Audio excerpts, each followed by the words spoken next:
Okay, today's video is going to be a doozy. And before I begin today's video, I first like to state this for the record. This is going to be an extremely long video. So if you don't like extremely long videos, you might want to bypass this. I'll probably chop this video into smaller pieces Sunday and Monday for the viewers out there who like shorter videos. But anywho, this is the truth behind DJ Akademiks and Nicki Minaj. Now, this beef really started when DJ Akademiks was a YouTuber. He was a full-time YouTuber. He was a hip-hop insider. He did the doc on the war on Chirac. He did that. That's really his claim to fame when he was doing videos on his YouTube channel. And then that got him a lot of traction, particularly in the hip-hop world. He started doing hip-hop news and notes. And like I said, he's an influencer. Like it or not, love it or hate it, the guy is an insider in these hip-hop streets, all right? And it started when he was a YouTuber and when Nicki Minaj was just now getting into her prime, okay, into her aura. And basically, some people that work for Nicki Minaj was communicating back and forth with DJ Akademiks to probably do some pieces, some powder puff pieces for Nicki Minaj. And the one thing that a lot of people don't get about DJ Akademiks, he beats to his own drum. He doesn't, sugarcoat anything. He doesn't do it because he doesn't make pieces to promote certain artists. He just tells it like he sees it. And it can be abrasive sometimes, and particularly dealing with DJ Akademiks. And there was going back and forth, and that's where the tension really started, but it wasn't no major beef. Now, when DJ Akademiks moved to Complex, he signed a deal with Complex to do Everyday Struggle alongside Joe Budden. And I remember the beginning stages of Everyday Struggle. They wanted similar to like ESPN's First Take, where Joe Budden debates DJ Akademiks on the current trends in hip hop, the hip hop culture. And Joe Budden would really debate DJ Akademiks, particularly how knowledgeable he is in hip hop. And some of the topics turned into the old head versus the new guard. Joe Budden is cut from a different cloth. He's from the older days of hip hop. And DJ Akademiks is this YouTuber who embraced the current status of hip hop. And a lot of things that turned off Joe Budden, DJ Akademiks would sometimes try to get Joe Budden to understand a lot of today's hip hop. Joe Budden wasn't a huge supporter on how the direction where this new age hip hop was going to. But nevertheless, that's where they would have their battles and their discussions, and they would debate. And the subject came up about Nicki Minaj. And people also have to remember,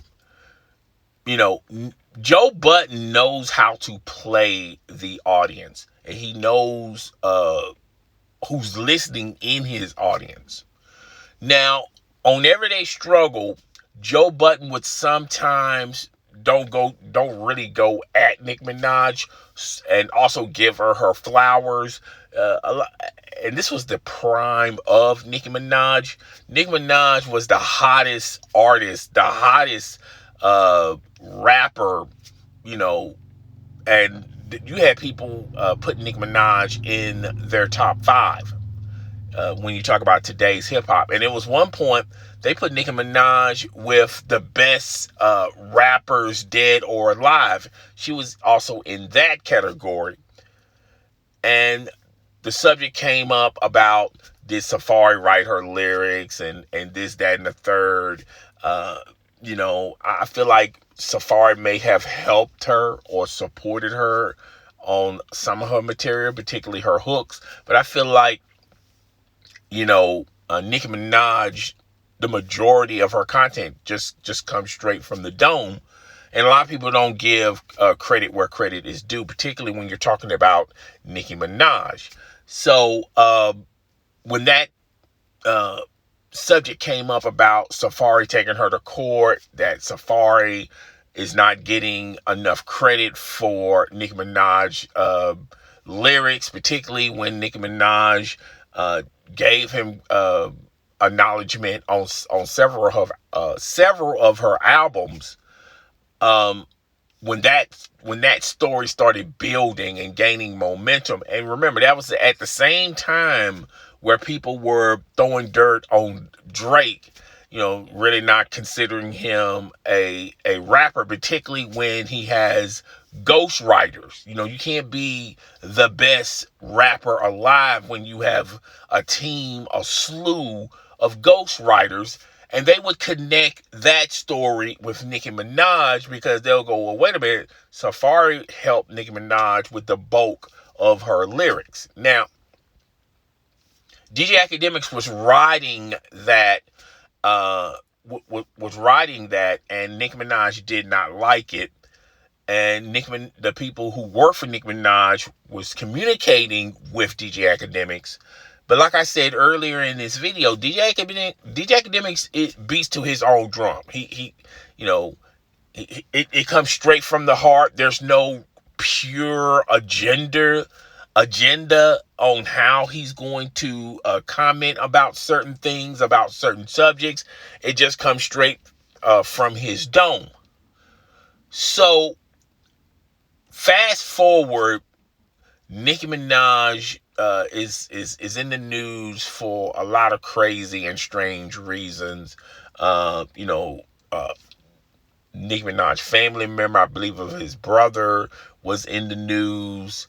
Nicki Minaj got dropped from Kmart. I believe Kmart had a fashion line of Nicki Minaj, or was it Walmart?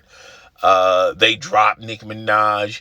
A lot of negative news about Nicki Minaj.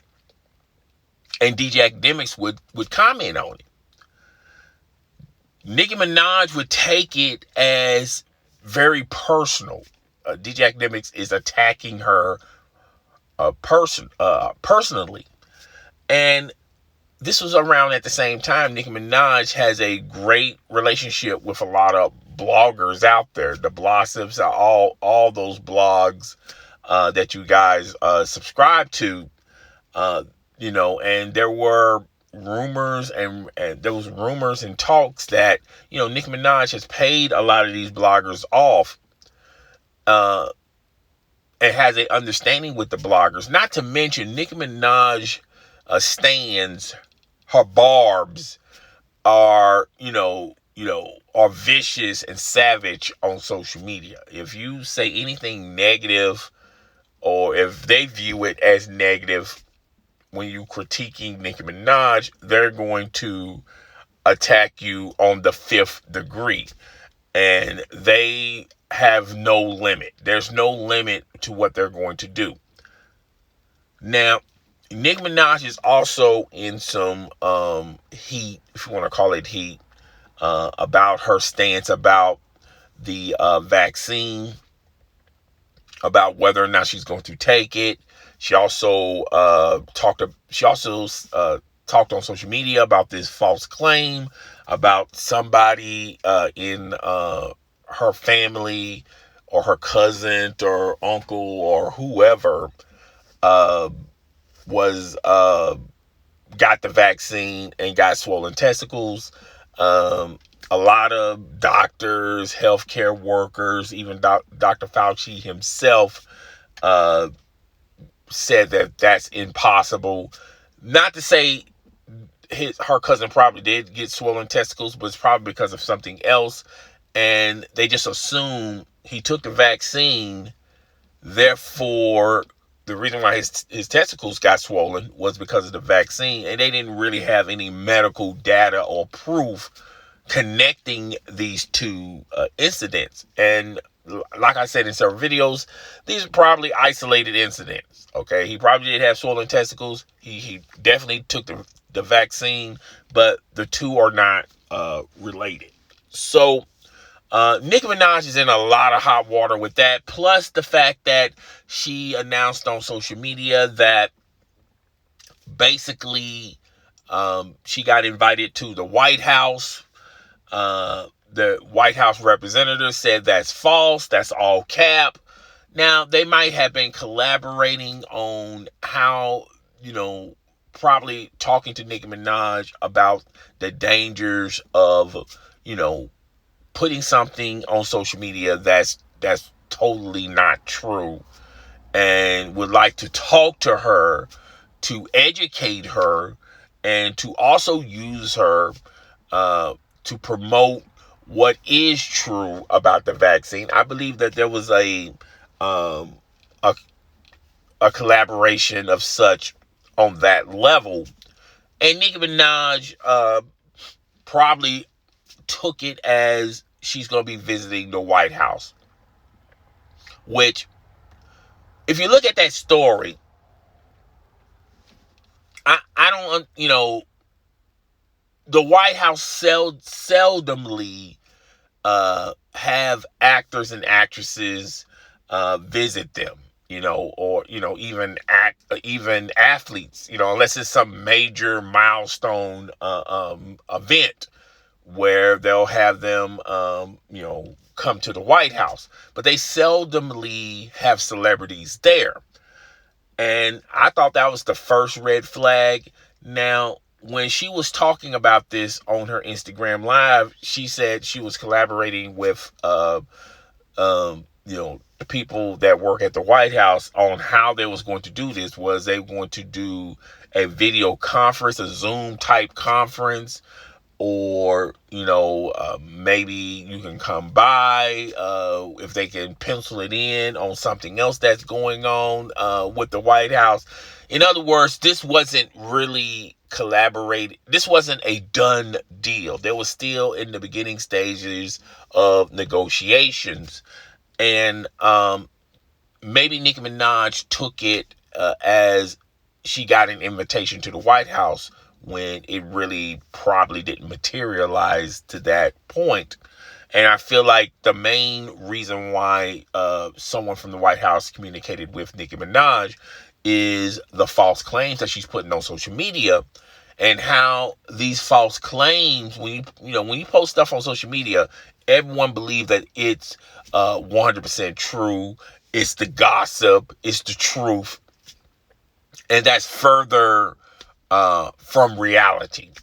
And this is the reason why Donald Trump got banned from Twitter. Because Donald Trump, when he was our president, he would tweet ridiculous, outrageous things on social media, and his fan base would gravitate to these claims and then promote these claims on social media like it's the truth. And that's the same thing that was going on with Nicki Minaj and her Barbs. Whatever Nicki Minaj tweeted, the Barbs took it and ran with it and believed that it was 100% true about the swollen testicle theory. And that's why she was suspended from Twitter. Now, I don't know if she's still using Twitter. I don't know if she's off of her suspension, or she's been permanent. Can I say this word correctly?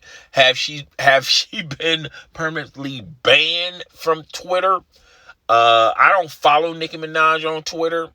I'm assuming that she's back on Twitter, but I could be wrong.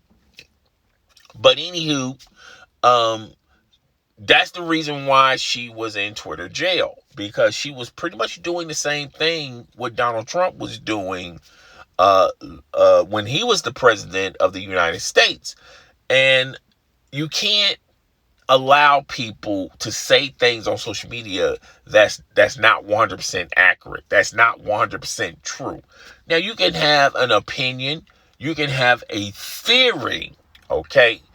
But when you have a huge following like Nicki Minaj and Donald Trump, you have to tread very lightly on what you post on social media, okay? These are not average people, all right? They have a huge, loyal fan base that will support them all the way to the end. No matter how right or wrong they are, they're going to still support them.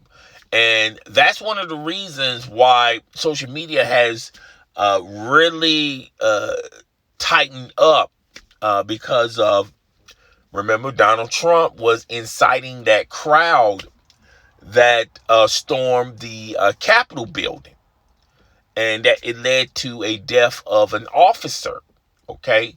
Also a protester as well. And this is what happens when you incite a mob on social media. And, a lot of these social media apps are, even, Facebook, Twitter, Instagram, YouTube, they have really, have really tightened up on a lot of people that are creators on these platforms, even Twitch. Alex Jones was removed from Facebook, YouTube, and Twitter. Now, if you are a fan of him, you have to, go check him out on his own website, because that's how radical he become. And that's pretty much the same category of Nicki Minaj, and that's where we fast forward to today. And Nicki Minaj is liking tweets from what the Barbs said. Well, when she did the vaccine theory, and there was Trinidad reporters that was reporting on this, and then they put their 2 cents in it, Nicki Minaj did not like that, and she leaked, and someone from Nicki Minaj camp, allegedly, as well as the Barbs, they took it and ran with it, leaked their address on social media, their emails, their telephone numbers.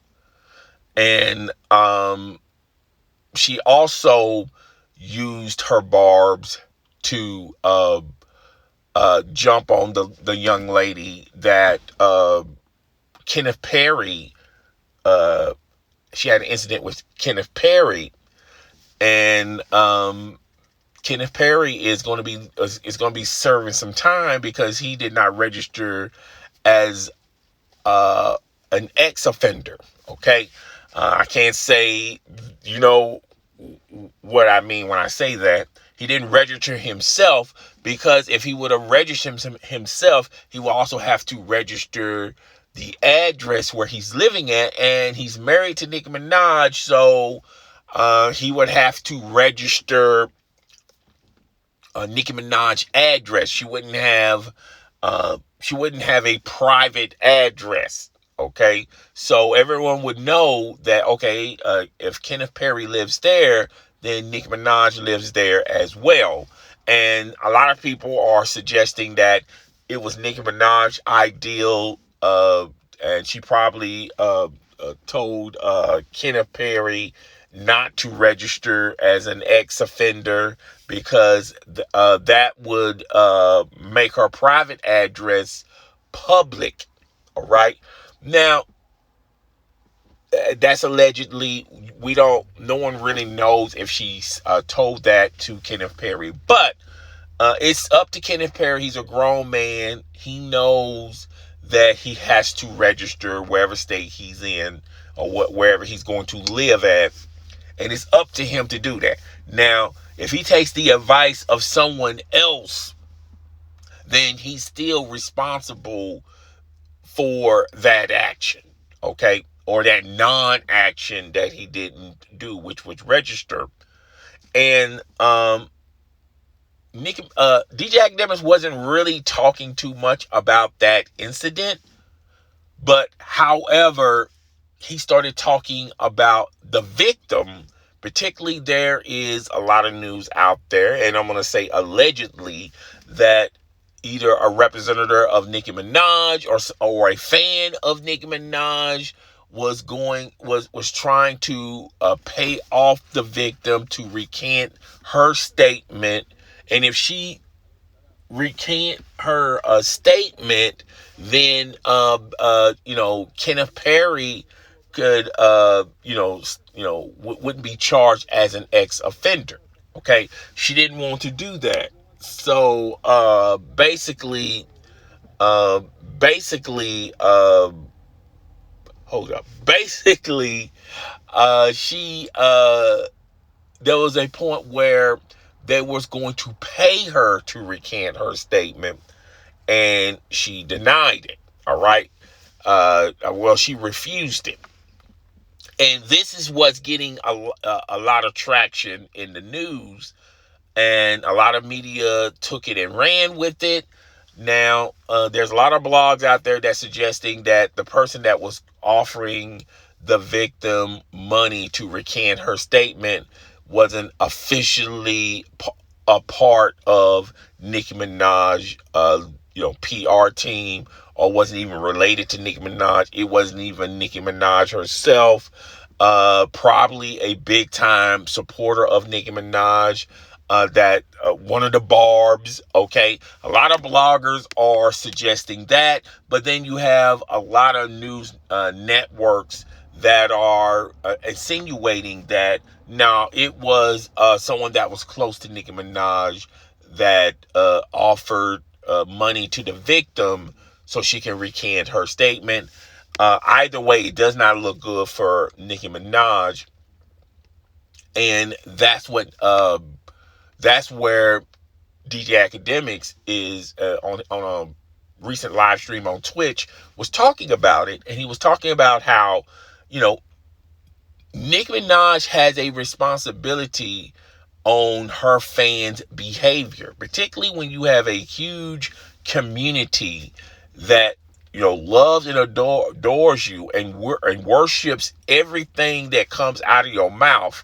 Sometimes you incite people uh, sometimes you incite people and you don't directly know that you're inciting somebody, or you intentionally inciting people. Either way, you still have a responsibility. And Nicki Minaj through the years have not communicated with her audience saying, hey, yo, this is not cool. Doxing people that have issues with Nicki Minaj is not cool. Um, you know, Plastering people's information like their emails, telephone numbers, their Addy is not cool. All right, trolling people is not cool. Particularly this victim. This victim hasn't said anything bad about Nicki Minaj. Only thing she's talking about is the incident that she had with Kenneth Perry before he got married to Nicki Minaj, and that was the issue. All right. So Kenneth Perry, but either way, Nicki Minaj is responsible for inciting the Barbs, because the Barbs have a mob type of mentality. Okay, they come running out with pitchforks and torches, getting ready to burn whoever, whatever has an issue with Nicki Minaj. And now I feel like a couple of days ago, DJ Akademiks talked about it on a live stream on his Twitch channel, and talked about how Nicki Minaj has a responsibility, which she does. And he also talked about, hey, he has a huge loyal following. And when he had issues with a female that has a podcast, when he was talking about Rory and Mal, and the female was trying to come to the defense of Rory and Mal, he had issues with that lady. But he noticed that his fans were really coming hard at this lady, particularly when this lady, um, is mentally not healthy. We'll just put it that way. And DJ Akademiks said, "Hey, look, it's okay. I mean, it's okay to troll her, but when you go to the point of, uh, you know, constantly going to her page, enough is enough." And he told his following, that's not cool. Doxing her or religiously trolling her. You go there, you say your 2 cents, and then you move on. And DJ Akademiks says, "Hey, I have a responsibility. I cannot allow my followers, the chat ends, to constantly go at somebody and go out of control, going out of control, going at somebody." And DJ Akademiks has a responsibility. And guess what? Nicki Minaj has a responsibility. Donald Trump has a responsibility. Okay? And, because if you don't control your fans, one thing is going to lead to another. And sometimes, in some of these cases, it can end violently. Okay? I think everyone should educate themselves on what happens when Trump does not check his followers and they go attack the Capitol building and they vandalize it, they destroy property, they steal from it, they plant bombs around the Capitol building. An officer got killed there. A supporter got killed there.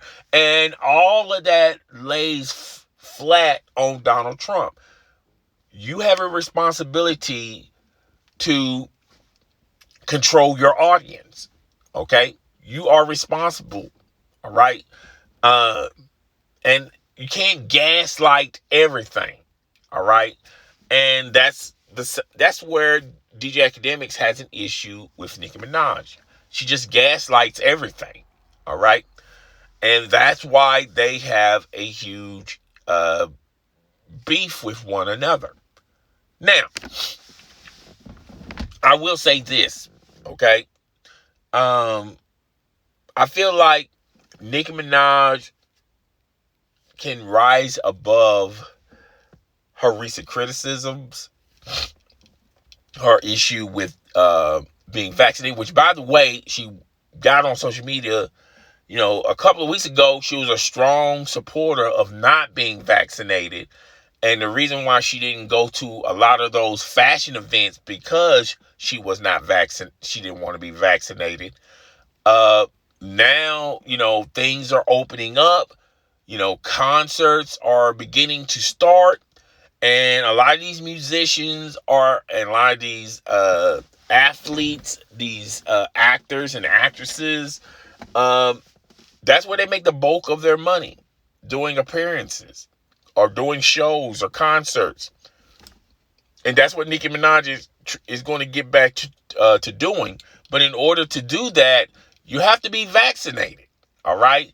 So she's talking about getting vaccinated, when a couple of weeks ago she wasn't going to get vaccinated. Now all of a sudden she wants to get vaccinated. Why she wants to get vaccinated? Because it's going to cost her money later on down the road, particularly if you want to go tour, when you want to promote something, your fashion line, your album, your song, a collaboration with somebody, whatever, movie, music video, whatever, makeup line, you're going to have to get vaccinated if you want to go back on tour or if you want to do promotions. All right. And that's why she's all for getting vaccinated. All right. Because it was going to affect her pockets, her wallet, her purse. It was going to affect to that point. Now, she's been real low key about Kenneth Perry and his legal issues. A lot of people are suggesting that, maybe she's cutting ties with her husband, but she already has a kid with him. I think she's keeping a low profile, particularly on stuff that he's 100% wrong in, when you should register yourself. And I'm pretty sure he's trying to negotiate a plea deal. But other than that, that's the truth behind Nicki Minaj and DJ Akademiks. I didn't want to make this into no Kenneth Perry, because this video is already going to be long than what it's going to be. Now, if you made it to this part, I was going to do a video on this, but I decided, you know what? Let me go on and just tell you guys right now, okay? A lot of people have came to me. Well, some people, not a lot. Some people come to me and say, hey, these videos are extremely long. Can you get to the point? And I have other people in the comment section that says they love this new format, what I'm doing with these videos. All right. So I got a love-hate situation with this idea, with this premise. When I look at the views, when I look at the stats dictate that a lot of people watch these videos. I mean, from beginning to almost to the end. And to me, I feel like I'm doing a great job if the stats dictate that people like long videos. If you look at the data that's in front of you, if you look at the stats that are in front of you, people like these longer videos. Now, I understand people got short attention spans. People want me to get to the point. People want to come in, watch a video for like 2 or 3 minutes, and then they're out. All right. And I understand that point of view, but I also understand that there's an audience out there that love these longer videos. All right. And it really helps the content provider, which is WAW, if I continue to make longer videos. Because the longer you guys stay in here, the longer the ads are running, and the longer you guys watch the ads. And it really helps my channel that way financially. It also helps my channel to grow. All right. So if I make all the bulk of my content shorter videos, my channel it's not going to help me. It's not going to help my channel. It's really not going to help my audience. All right. But if I do make shorter videos, it's going to help a few of you guys that just want me to just get to the point. So I decided that, and I just recently decided just a few seconds ago, I had another idea that I was going to tell you guys. But when I was talking about this particular story, I was thinking in the back of my mind, you know what? How can the idea I have? How can I come up with a better ideal? And I think I found a better ideal, which is I'm gonna do these longer videos, all right, and then I'm gonna chop these videos up in segments, and I'm gonna premiere them through the week, all right. And that way people could, I'll have a part 1, a part 2, a part 3. I could do it that way, or I can simply just cut the parts that are vital to either the story, or if I'm talking about something else, which is this little segment right here. I'm gonna chop this up and tell you on the direction of this channel. Okay. And I feel like that's going to make I feel like it's going to make everybody happy. It's going to make the people that like shorter videos happy. It's going to make the people who like longer videos happy. That way you don't have to subscribe to a different channel. You guys can just still stay on this channel and just sit back and listen to the videos. All right. So yeah, that's all I got for this subject. Guys, tell me what you think. Rate, comment, subscribe.